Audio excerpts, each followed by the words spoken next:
তোদের তো ঠিক হয়েছে। আমি বললি তো তোদের গায়ে লাগবে, তোদের তো লজ্জা শরম নেই, নির্লজ্জ বেহায়া। মাইকে আদান বন্ধ করে দিচ্ছে, তোদের তো খুশি হওয়া উচিত, কারণ তোরা তো মসজিদে যায় না। এতদিন তো মাইকে আদান হলো, বল মুসলমানের ছেড়ে 5 ওয়াক্ত আদানে মসজিদে গেলি, মাইকে আদান বন্ধ করছে, আমাদের কলজা জ্বালা করবে। তোদের তো ঠিক হচ্ছে, আমার কথা বুঝতে পারেনি। এতদিন তো মাইকে আদান হলো, কজন হাত তুলে বলো 5 ওয়াক্ত আদানে মসজিদে গেছি? বললি আবার এদের সেন্টিমেন্টের আগে, যারা নামাজ পড়ে না ওদের কথা বাদ দেন, যে মাইল করে নামাজ পড়ে, আমি চ্যালেঞ্জের সাথে বলছি 100-র মধ্যে 98 জন নামাজি আজান শুনে মসজিদে যায় না, ঘড়ি থেকে মসজিদে যায়।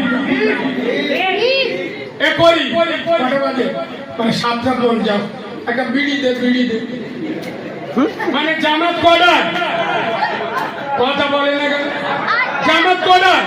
8টা। এখন বাজে কটা? 7:50। বলে একটা বিড়ি খাবার টাইম দে দে। মানে ওর বিড়ি না খেলি হাগা ক্লিয়ার হয় না। 10 মিনিট নামাজে বাড়ি আরে বিড়ি টেনে তবে মসজিদে ঢুকে। বলো আমি সত্য বলছি না মিথ্যা বলছি? 12:30টায় আজান, জোহরে 1টায় জামাত। চাচা মসজিদে যাবে, 12:50 হবে, ঘড়ি দেখে ঘরটা বেরোবে। মানে 5 মিনিটে উঁচু করবে, 5 মিনিটে 4 রেখাত সুন্নত পড়বে। এরা আজানের দাম দেয়।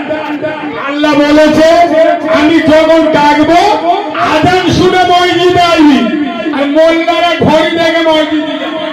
এরা আবার আজান বন্ধ হচ্ছে, এদের কলজা জ্বালা করছে। আগে নিজের দোষটা ধরুন। আমি যখন আপনার দিকে আঙুল তুলবো না যে আপনি খারাপ, 3টে আঙুল কার দিকে? আমি বলছি তুমি খারাপ, এরা 3 জন বলতে সারা তুই খারাপ। পুরো মানটা বলতে এরা 3 জন ঠিক করে। হ্যাঁ না না হ্যাঁ, সুতরাং আমি যে আপনার খারাপ বলবো, 3টে আঙুল তো আমার দিকে।